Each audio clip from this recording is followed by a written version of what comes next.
Please, I think I've been told that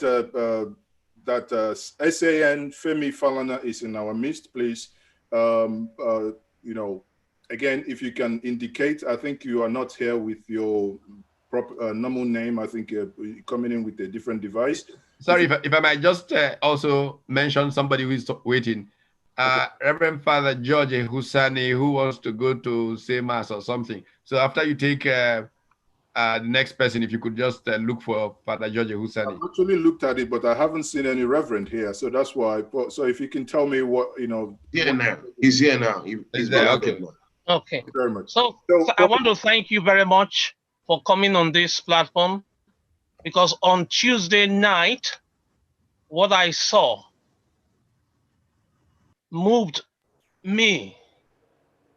I know some individuals refer to Nigeria as a zoo, and I get irritated by it. As a professor in the UK, I couldn't take my students to class the next morning. I had to tell all my students, meet me in Parliament. I cannot stay in the UK as an advisor to the UK government and look at my fatherland being vandalized by individuals that have no clue. If you are talking about the next election, I think you are dreaming. You haven't read the writing on the wall. We live in a hashtag generation, not an Ali must go generation. This is the post-George Floyd era. Smell the coffee and wake up. If you are in any position in Nigeria, you better get this clear. This is a new generation. That's why I had to go with my students to the embassy. From there, we marched on to the Prime Minister's residence and informed him that you don't use live ammunition under any circumstances on any other person that is unarmed. That is number one rule. Before they gave you the gun, they told you, you use it when somebody else has a gun. But these children did not have guns. They had flags. Thanks to social media, we have verifiable videos and pictures from Lekki. I would have kept maybe a deaf ear if it just continued peacefully. But because you fired live ammunition, you know it's wrong. We don't need a new agenda in Nigeria, by the way. What the youths want are schools, hospitals, better pay for workers. That is not rocket science. This is a global community. If you think that somebody is Yoruba by any way, or Hausa or Igbo, there's something wrong with your brain. The world does not recognize your little tribal distraction. They're showing photographs of looters, and the prime ministers was trying to show us that they are looters. I said, sir, there are no looters. These are hungry men and women. The real looters, they loot treasury. And the government of the UK, we told them they have to publish the names and account numbers of every single politician in power right now. All their accounts have to be frozen until there is an independent investigation of who shot who at what time. Not the presidential address that came. That's an insult to me, insult to every single investment Nigeria made on my education. How can I be here advising Angela Merkel, Francis Macron, and telling them what to do, and my home is on fire, and little innocent children are asking for a basic, ladies and gentlemen, this is basic demand. They didn't ask for a golden elephant. They could have asked for that. So I'm appealing to you. If you don't want to join the international community, the diasporans will start and respond to this war, because the first bullet has been fired. You don't call bullets to the street and then lie that nobody got hurt, and then lie that nobody got killed. Who do you think you're fooling? This is a hashtag generation, and this hashtag generation speak a different language, work by a different set of rules. Ask Macron with the yellow vest. Ask Biden. Ask Trump. Nigeria is no exception. We have enough tools called mobile phones. We have enough technology. The children have not even asked for broadband. It's their right to have broadband. Go to Lome, there's broadband. Go to Ghana, there's broadband. The entire West African coast. How can the giant of Africa behave like an ant? I'm saddened to tears that we can discuss and debate whether there is a president or no president. Prove it. Did Nambi also ask them to shoot with the Fulani killings? We've seen enough. Did anybody tell us about herdsmen? Did anybody tell us about Boko Haram? Come on. The world is not asleep. Nigeria may be asleep. My generation that failed Nigeria may be asleep. But these children are going to shake the house until everything is shaken and a new Nigeria will emerge, not based on your disturbing constitution that can be manipulated by anybody that can spread money. Your money will not be able to save you because wisdom is bigger than wealth.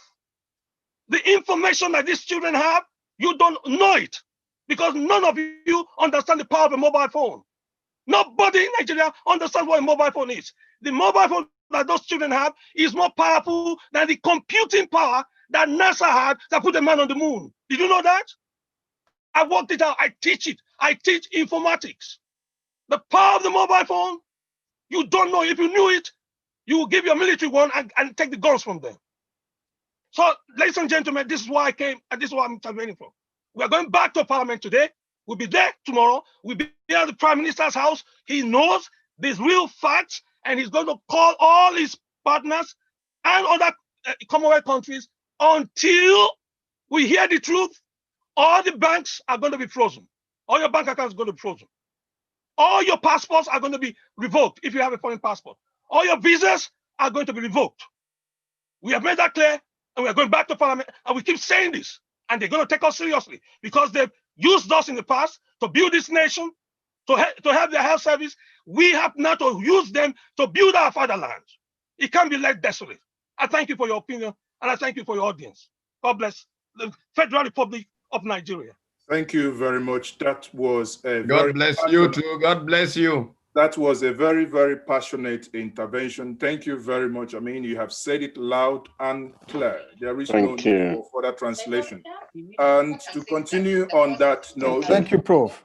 Love you, sir. Continue on that note, I would be bringing in Reverend Father George Ehusani, and many of you would know him from the television or from your WhatsApp.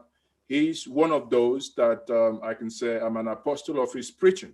So it is a privilege to have him speak to us today. Reverend Father, please, you have the floor.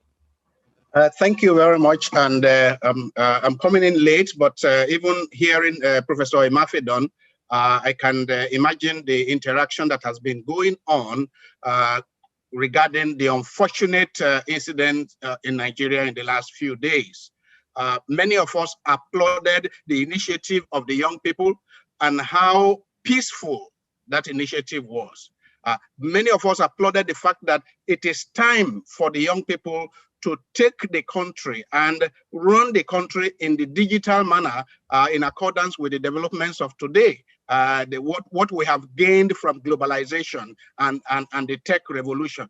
But unfortunately, the reaction of the leadership has been to crush the peaceful protests and manipulate hungry, ignorant people, unemployed, jobless young people to destroy the wonderful initiative of the peaceful protest of our young people. Now, when I saw what was going on yesterday with these jobless, homeless young people, who some describe as hoodlums, unfortunately, taking food, rushing to collect food from the place where this food has been kept, the COVID-19 palliative. I felt very bad because we have millions of young people who have nothing to lose. No society can survive where there are millions of young people who have nothing to lose. Those who have are familiar with my writings and my speeches know that I have been crying for many years. 25 years ago, there was an incident in Lagos which pointed to what we are seeing now. We have young people under the bridge who live under the bridge, who live by extortion because they have not been given opportunities to go to school. They are intelligent people, but who have not been given opportunities to go to school and to use their creative ingenuity to contribute to the development of this country. Now, on one occasion, a well-dressed lady was in an SUV driving, and they tried to extort this woman. And this woman was proving stubborn. These young people came out. One of them said to the lady, "Wind down. I will deal with you. You know that I, on my part, I am not useful."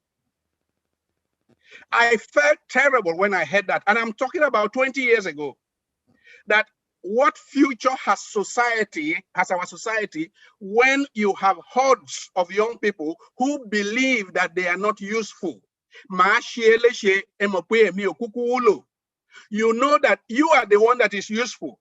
You are the one in the SUV. You are the one who has husband to go to. You are the one who has children that are looking up to you. I live under the bridge here. My life has no value. When you have millions of young people who admit that their lives have no value, then what you saw yesterday, day before yesterday, may only be the beginning, unfortunately. So we need to urgently tell the leadership who are living in the peace of the graveyard, our leaders who are living in the peace of the graveyard, we need to wake them from their slumber to say, this is the peace of the grave. You are living in an illusion. The reality of Nigeria, whether it is Aba or Onitsha or Lagos or Ughelli, the reality is that large proportion of our young people are unemployed, unemployable, with no motivation. They have the first thing you can do to stabilize this country is to come down from your high heights, from your Olympia heights, come down to the level of our people, and instead of look at the budget and see what do you have for young people. The UNICEF recommendation for youths is 26% of the budget of a country. The recommendation, even the Abuja something about health, is 15%. But what do we have for education? A country where the budget for National Assembly is more than the budget for education, is more than the budget for health. A country where just to service the perks of office of our public officers is more than the overall budget for education in the year. Such a country has no hope of surviving. We need to immediately look at the circumstances of our country, the politics and the economy, and I'm happy that we have a senator with us, sir. Let the senators begin to bring out gestures, clean gestures that show that they understand what is happening. Slash the allowances into half and use it to fund education. All the leaders that have 2, 3, 4, 10 vehicles that take them to the airport, sell those things and use it for the education of these people that we are calling hoodlums. Whether you call them street urchins or you call them hoodlums, they are Nigerian young people that need to be educated, that need to be given jobs. All the industries in Lagos that used to be the Ikeja industrial layout, the Apapa industrial whatever, today they are all closed. And the young people are growing up and are looking for opportunities like they saw yesterday. So it is, young people have become opportunists. So whether it is traffic jam, go slow, then they will come, swoop on you to try to extort. It is the same country that has produced people like Professor Imafidon. It is the same country that has produced the mayor in Canada or the minister in Canada. It is the same country that has produced this. So there is nothing that shows that these young people on the streets of Lagos or on the streets of Onitsha are any less intelligent than their colleagues that are doing so well all over the world. What has happened is leadership failure at all levels. When I say leadership failure, I always qualify it at all levels and in every sector. That we all need now to apologize to our youth. We need to apologize that we have failed them. But today, there is something we can do. This very day, there's something each one of us can do by way of repentance, by way of restitution. Restitution, very important. And I would say to Professor Imafidon, it is not enough to close the accounts or freeze the accounts of rich people. It is to say, what can we do by way of gestures of restitution for our young people, so that the army of young people on the streets can begin to do something useful. They are intelligent, they are creative, they can be brought back. People should be made to have a sense of ownership of the country. Why would they burn the Ports Authority? They burn the Ports Authority because they cannot link, there is no link between themselves and the Ports Authority. They do not see any link. There's no sense of ownership. Let us help our young people feel an emotional attachment to the country, that this country belongs to them. Therefore, they will protect the Nigerian Ports Authority from anyone who wants to destroy it. But as of today, they have no link with the country. Let the leaders who are so far alienated from the people, and I'm talking of leadership at all levels, alienated from the people, let them begin to connect with the people. Let them come from their dark stained glass vehicles and be able to walk on the streets. That's how a leader does. Walk on the streets and feel the pulse of the people. That's the only way by which anyone can lead this country in the future. Thank you very much. Thank you very much. Thank you very much. Honestly, you have delivered a live version of what the dosage you've been giving us on WhatsApp and on Facebook. And I must say thank you very much for that candid advice. Again, you know, the good thing here is that we have a listening senator. And incidentally, a senator who is the minority leader. So, and we will, and I would want to use the opportunity to say, Senator, I hope you're taking note of what all the suggestions being made, that we, on behalf of the Nigerian youth, would want you to cause a stir in the National Assembly when you will be the one to make the proposition for your salaries and your what we call big monies be slashed. So be rest assured that the Nigerian youth will be behind you to push for such to happen. As the Reverend Father rightly said, I mean, the reason why you see the wanton level of destruction is very simple. When the people do not have any form of attachment to something that happened. I mean, you see people burning houses are people who don't own houses. People burning cars are people who don't own cars. No one that owns a car will burn a car. No one that owns houses will burn houses. It's that simple. So at the end of the day, it is what it is. But the intervention, once more, is for us to speak to our various constituencies to ensure that obviously we de-escalate the situations. What, as of yesterday, the pictures and the videos we all seen still continuing yesterday is very worrying. So we hope that after the intervention, those of us, our Muslim brothers that you know, today being Friday, we know that obviously they go to mosques, and some Christians on Sunday will go to church, that will be a time of reflection. That is not going to be a call to more damage. On that note, I would want to bring the Amazon of the Niger Delta.